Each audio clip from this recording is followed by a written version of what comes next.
공군에서 또 성폭행 사건이 발생했습니다. 올해 임관한 여군 장교를 상대로 직속 상관이 범죄를 저지른 건데 피해 장교가 먼저 유혹한 것처럼 동료들의 진술을 강요했다는 주장도 나왔습니다. 항공기 한 대당 지방세 수입이 3억 원에 육박하면서 공항을 가진 자치단체마다 항공기 등록 유치를 위한 경쟁이 치열합니다. 충주시 조직 개편안에 더불어민주당이 반대하고 나섰습니다. 고위직 자리 늘리기라는 건데 충주시는 변화하는 행정 수요에 맞춘 조치라고 맞서고 있습니다. 본격적인 가을 날씨 속에 전국의 막걸리를 한 곳에서 맛볼 수 있는 축제부터 유학생과 중소기업을 위한 다양한 행사까지 이어지고 있습니다. 네, 시청자 여러분 안녕하십니까? 계속해서 MBC 뉴스투데이 충북입니다. 공군에서 성폭력 의혹이 터져나왔습니다. 청주의 한 공군부대에서 올해 임관한 여군 장교가 직속상관인 지휘관에게 성폭력을 당했다고 폭로했습니다. 또 신고 이후에는 2차 가해가 있었다는 주장도 나왔습니다. 김은초 기자가 보도합니다. 경찰청 국가수사본부에 군인권센터 직원들이 고발장을 제출합니다. 공군 제17 전투비행단에서 전대장인 대령이 올해 초 임관한 여군 소위에게 성폭력을 저질렀다는 내용입니다. 지난달 24일 회식이 끝난 뒤 대령이 자신의 관사에서 술을 더 마시자며 피해 장교를 억지로 데려갔고 관사에서 성폭행을 시도했다고 군인권센터는 폭로했습니다. 관사로 이동하는 택시 안에서도 손을 만지는 등 성추행이 있었고 지난 8월에도 포옹을 하거나 볼에 입을 맞추기도 했다고 말했습니다. 군인권센터는 피해 장교와 대면 상담을 통해 이 같은 사실을 확인했다고 밝혔습니다. 택시 안에서 피해자의 손을 만지면서 공군에 계속 있게 되면 3번은 나를 보게 될 거다라고 압박을 했습니다. 관사에 도착한 가해자는 한 잔 더 하자며 자기 관사로 갈 것을 강요했고 군 당국에 신고한 뒤에는 2차 가해까지 있었다는 주장도 나왔습니다. 대령이 당시 회식 자리에 참석한 다른 군인들에게 오히려 피해 장교가 먼저 유혹한 것처럼 진술을 강요했다는 겁니다. 가해자는 당시 회식 자리에 참석했던 간부들에게 피해자가 술에 취해서 자신을 유혹한 것처럼 질문하고 유도신문도 하면서 대답하기를 압박하며 녹취까지 했습니다. 공군은 성폭력 피해 신고를 접수한 당일 가해자로 지목된 전 전대장을 다른 부대로 전출시켰다고 밝혔습니다.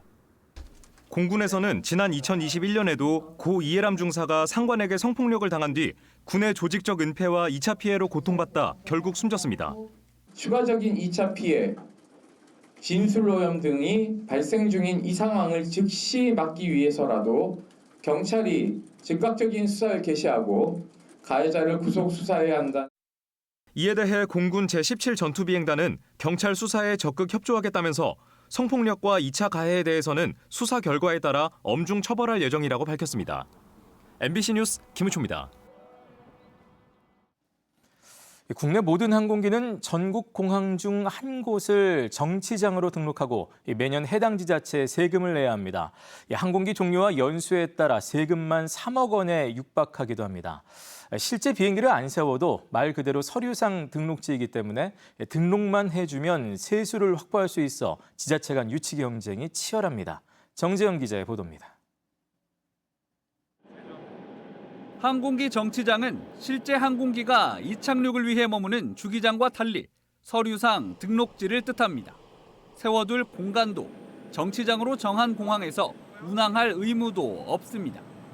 대신 항공사는 정치장으로 등록한 시도엔 취득세를, 시군구엔 매년 재산세를 내야 합니다. 항공기가 클수록 최근에 만든 것일수록 액수가 큰데 6년 된 277인승 항공기의 경우 재산세는 2억 9,600여만 원에 달합니다.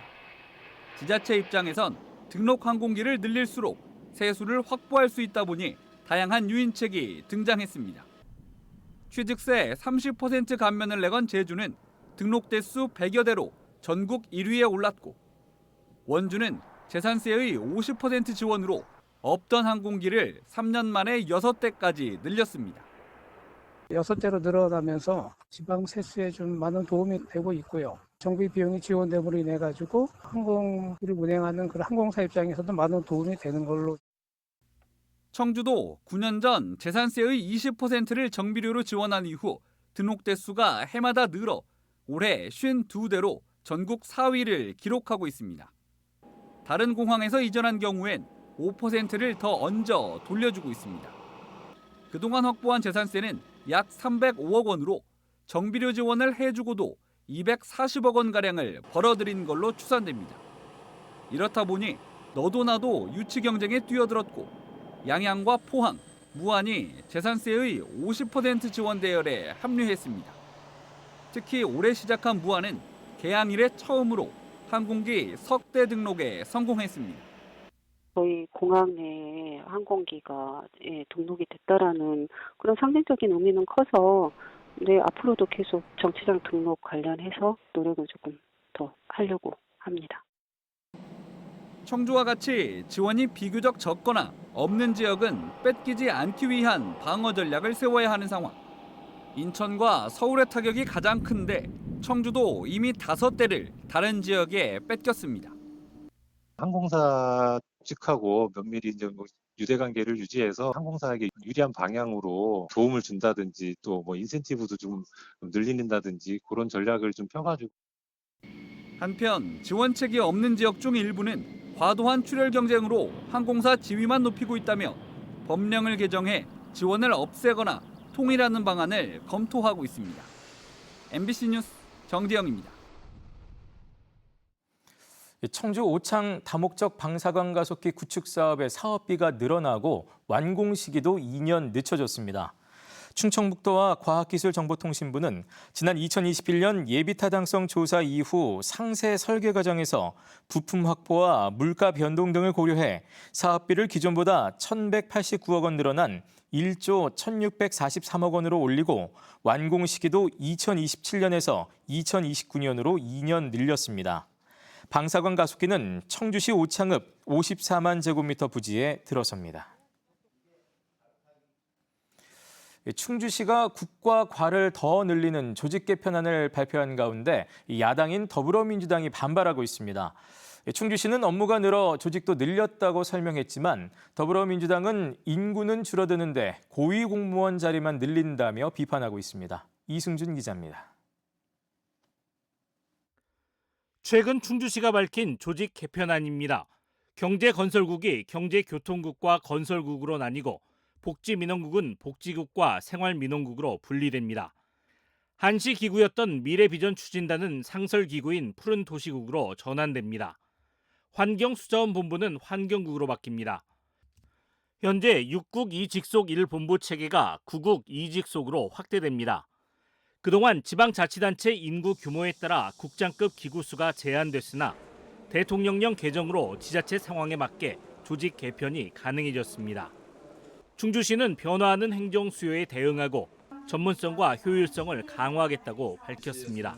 한시기구대에 있던 것을 이제 정식국으로 하고 이렇게 하다 보니까 업무의 가지수나 종류가 많이 늘어나다 보니까 좀 이제 국이 산술적으로 좀 증가한 겁니다.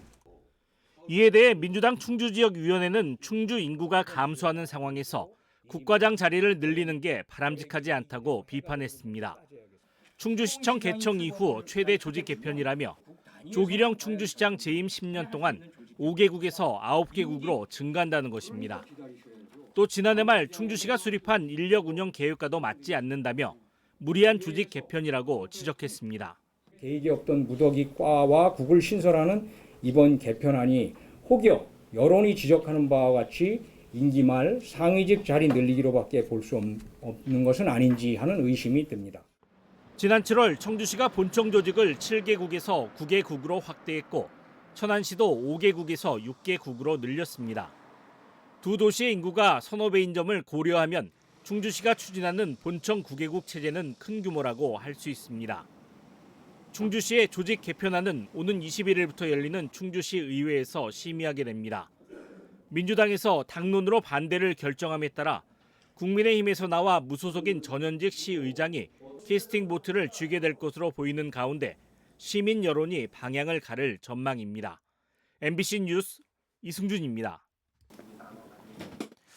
이른바 충청권 메가시티로 불리는 충청광역연합 출범을 앞두고 광역연합의회가 오늘 12월 17일 첫 임시회를 개최합니다. 초대 연합의회는 4개 시도에서 4명씩 16명으로 구성되며 국민의힘이 11명, 더불어민주당이 5명입니다. 이틀 동안 열리는 첫 임시회에서는 원 구성과 함께 조례안과 내년 본 예산 등을 처리하게 됩니다. 충북도 의원 가운데는 국민의힘 노금식, 이옥규, 조성태 의원과 더불어민주당 안치영 의원이 포함됐습니다. 이 늦더위에 잦은 비까지 내리면서 짧게 느껴지는 가을입니다만 지역 곳곳에서는 축제가 이어지고 있습니다. 전국 8도의 막걸리를 한데 모은 축제부터 또 유학생, 중소기업을 위한 박람회까지 다양한 행사 소식을 전효정 기자가 모아봤습니다. 전하면 떠오르는 단짝 막걸리. 빨갛게 익은 김치전 한 입에 막걸리 한 잔이 따라옵니다. 한 잔 비우고 옆으로 옮기니 인천, 대구, 경북 등 8도에서 온 막걸리가 줄줄이 반깁니다. 어쩌다 못난이 김치를 알리려는 충청북도가 지난해에 이어 마련한 막걸리 김치축제입니다. 여기 오니까 전국 막걸리가 다 있어갖고 너무 좋은 것 같아요. 시음회도 많고. 외국인 유학생을 대상으로 한 취업박람회도 처음 열렸습니다. 단순한 생산직이 아니라 대학에서 관련 전공을 한 외국인 대학생들을 대상으로 해 도내 40여 기업의 취업 관련 정보는 물론 현장에서 면접과 채용까지 이어지도록 했습니다. 석사과정에서 충북대학교에서 졸업해서 박사과정도 여기 하고 있어서 일자를 찾으면 앞으로 몇 년 동안 더 충북에 한 해 사이 2배 가까이 늘어난 유학생을 지역에 정착시키기 위해서입니다. 유학생들의 전공을 살려서 기존의 제조업 분야 쪽에 집중이 되었다면 연구 파트나 충북의 주력 사업, IT, 화장품, 바이오 분야에도 진출을 할 수 있도록 기발한 아이디어가 모인 지역 중소기업 제품을 한눈에 볼 수 있는 소규모 박람회도 열렸습니다. 건강식품과 의료기기 판매업 등 도내 60여 중소기업 제품을 100개 부스에 전시하고 지역 농특산품도 함께 판매합니다. 이번 행사는 다음 주 월요일까지 이어집니다. MBC 뉴스 전유정입니다.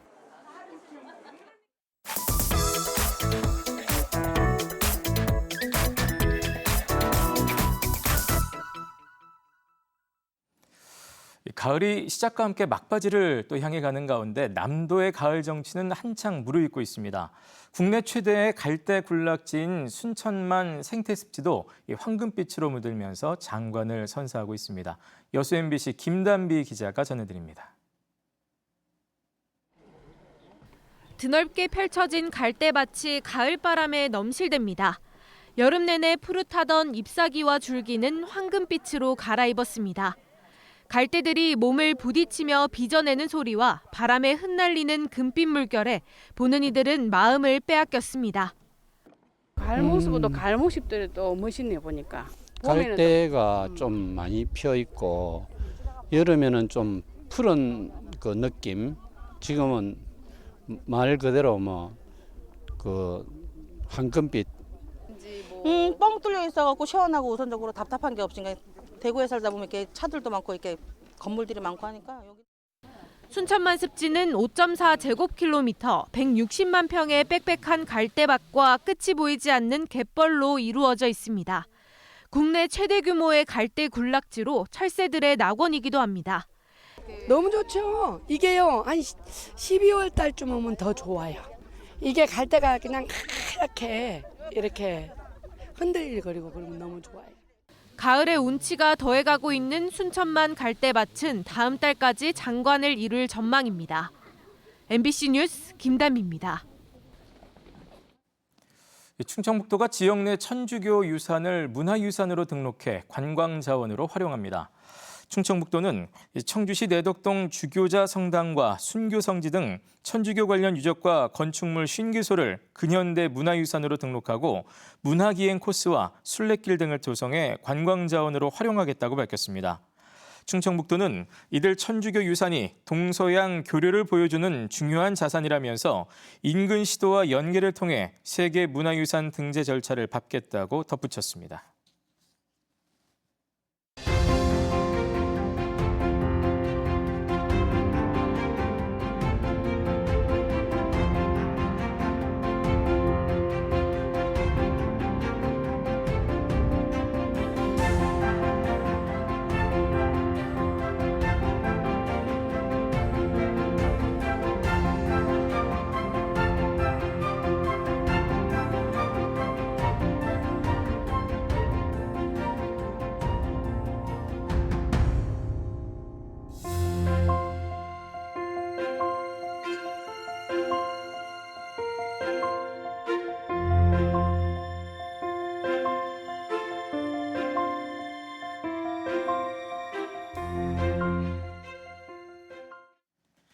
중부고속도로 오창휴게소 인근에서 차량 통제 중이던 여성을 치고 달아난 화물차 운전자가 경찰에 붙잡혔습니다. 충북경찰청은 CCTV를 분석해 사고 12시간 만에 60대 운전자를 검거했습니다. 네, 뉴스를 마칩니다. 고맙습니다.